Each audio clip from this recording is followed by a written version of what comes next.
confesser que les campagnes au service du roi Louis XIII n'ont rien arrangé. Enfin, mon pas s'allège lorsque je vois la figure de mon château et du village blotti à son pied.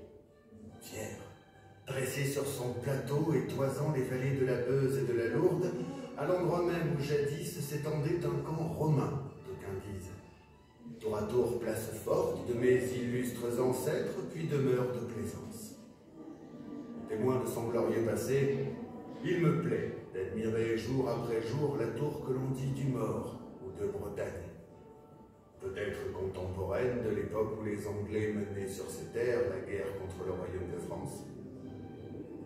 Le marquis Jacques-François de Hautefort est sans nul doute l'un des propriétaires du château qui marqua le plus ces lieux de son empreinte. Témoin actif d'une époque, il vécut au plus près du pouvoir royal certains des événements majeurs du XVIIe siècle.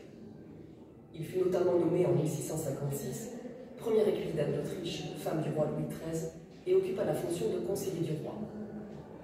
Ainsi qu'il vient de le sous-entendre, le château de Hautefort a la particularité d'être un bâtiment classique, en fait un vaste quadrilatère qui conserve son implantation médiévale.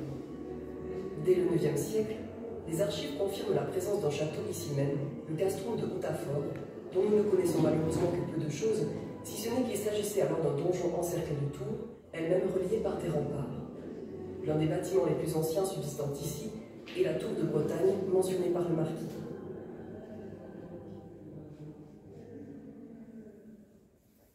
Ah, lignée glorieuse, prédécesseur prestigieux. Voyez plutôt. D'abord propriété des seigneurs de Limoges, le lieu devient lors des années 1100 le bien de la maison de Borne, dont les deux frères, Constantin et Bertrand, n'eurent cesse de se quereller pour mettre la main sur le château. C'est Bertrand, guerrier et troubadour de grand renom, qui se voit attribuer l'édifice après qu'il fut pris par Richard Cœur de Lion. Autant de noms qui firent l'histoire et qui foulèrent ce même sol où je m'en tiens. Hautefort fut en effet l'enjeu d'un conflit fratricide au XIIe siècle entre Constantin et Bertrand de Borne, le fameux troubadour. Et pour cause, l'endroit constituait un enjeu majeur dans les guerres de Guyenne qui opposaient à cette époque Capétiens et Plantagenets. Constantin, rallié au parti d'Henri II Plantagenet et de son fils Richard Cœur de Lion, eut un temps l'avantage, avant que le château ne soit restitué à Bertrand.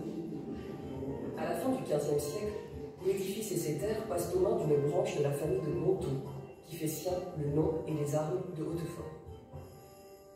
Il fallut attendre le discernement de mon illustre grand-père, le marquis François de Hautefort, pour que le château se transforme véritablement. L'honnête homme décida de faire construire un édifice conforme à son rang. Hélas, il mourut il y a une quinzaine d'années, causant grand-peine dans son entourage. Voici, si ma mémoire est bonne, ce que dit son épitaphe. D'un seigneur bienheureux le corps ici repose. L'esprit par ses vertus a le ciel mérité.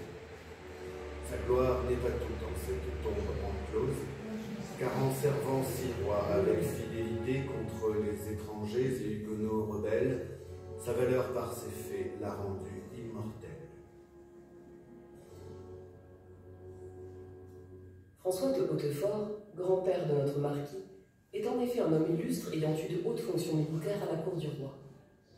Il choisit un architecte lorrain installé en Périgord, répondant au nom de Nicolas Rambourg, pour remanier le château. Il fit ainsi construire le mur de Courtine et le châtelet d'entrée, et aménagea notamment le pont-levis en 1588. Il décède en 1640, au siècle où le château abandonne progressivement son appareil défensif médiéval et où sa terre est érigée en marquisat par Louis XIII. Le château constitue aujourd'hui, avec l'hospice, l'un des rares témoignages de l'architecture classique en Périgord et témoigne de la puissance passée des marquis de Hautefort. Et me voici portant le poids de l'héritage de mes aïeux. Point de femme pour me distraire de ma tâche. Loin du train de vie dispendieux et précieux de la cour autant que de possible, je peux me consacrer à mon château. Maître Nicolas Rambourg, qui déjà travailla pour mon grand-père, fit grande œuvre en mon nom. C'est un édifice édifice vaste que nous projetions, qui sera réalisé en plusieurs étapes et tranchera avec l'apparence de la demeure de mes pères. Tenez, en guise d'exemple, l'actuel corps de logis a été somptueusement élevé dès l'an de notre Seigneur 1644. Hélas, Maître Rambourg a rejoint le ciel il y a quelques années.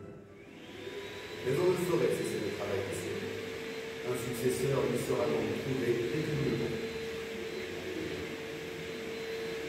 Le marquis Jacques-François de Hautefort accumula une fortune considérable en développant des fonderies dans la région et fut l'un des principaux fournisseurs de l'artillerie du roi Louis XIV.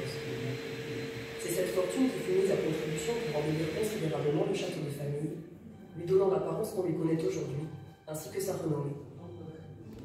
Célibataire et peu enclin aux dépenses futiles, il passait pour un avare à la cour du roi. Ses économies, en effet, furent toutes consacrées aux travaux d'embellissement du château et à la construction de l'hospice du village de Hautefort, fondé en 1669. Quelques années après le décès de l'architecte Nicolas Rambourg en 1649, c'est le Parisien Jacques Maigret qui continue l'ouvrage de son prédécesseur et construit notamment l'aile de la chapelle et deux grands pavillons de part et d'autre du corps de logis central. Les derniers remparts médiévaux, vestiges du passé, sont remplacés par une balustrade de pierre qui ouvre la cour d'honneur sur le paysage environnant. À sa mort en 1680, Jacques-François de Hautefort avait pratiquement achevé la reconstruction de son château. Mais ne l'enterrons pas encore, le voici qui revient. Ah, les pierres, leur harmonie, leur symétrie, leur rigueur. Est-ce être austère que d'affectionner la rigueur? C'est la cour me texte de l'Aris, moi, le premier écuyer de la reine mère. Peste! Il est sûr que Marie de Hautefort, ma sœur, sut contenter la cour d'autres histoires, elle que le roi Louis le XIIIe lui-même appela Madame. Pour favorite qu'elle fût, elle n'en resta pas moins vertueuse toute sa vie. C'est une noble et courageuse dame que j'évoque. Quel dommage, elle qui n'est quitte ici, qu'elle ne voit pas ce que le château est devenu. La vie de Marie de Hautefort, sœur de Jacques-François, fut un véritable roman qui toucha aux plus hautes sphères de l'État.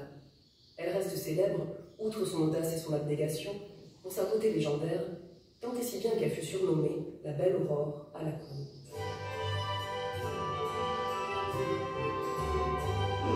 Le marquis Jacques-François marqua une empreinte indélébile à l'histoire du château.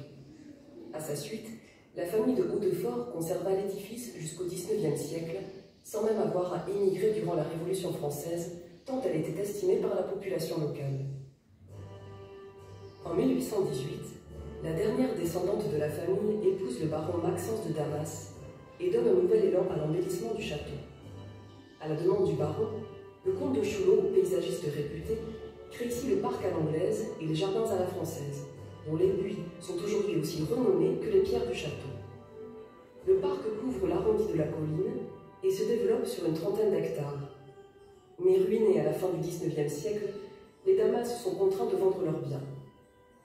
C'est en 1929 que le baron et la baronne de Bastard achètent ce château alors inhabitable et s'investissent corps et âme dans sa restauration. Au décès du baron, son épouse fait achever seule les travaux, emménage dans ses appartements au début des années 1960 et ouvre les premières pièces à la visite dès 1962. Mais un incendie dramatique, survenu le 30 août 1968, détruit le corps de logis principal. Pas de quoi entamer la détermination de la baronne, qui reste en Hautefort une seconde fois, avec le soutien de sa famille, de l'État, de la région et du grand public. Elle crée la fondation du château de Hautefort, reconnue d'utilité publique en 1990, et lui lègue l'édifice et son domaine. La fondation gère et entretient les lieux depuis le décès de la baronne en 1999, à l'âge de 98 ans.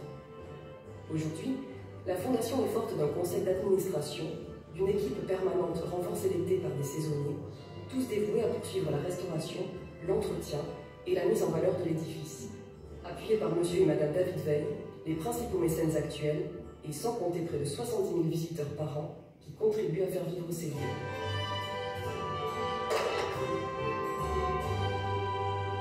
En sortant de la salle, vous pourrez emprunter l'escalier d'honneur situé au bout de la galerie ouverte sur la cour d'honneur pour accéder à la salle seigneuriale et aux appartements. C'est là que commence la visite libre du château. Une fois terminée, vous aurez tout le loisir de vous promener dans les jardins à la française et le parc à l'anglaise.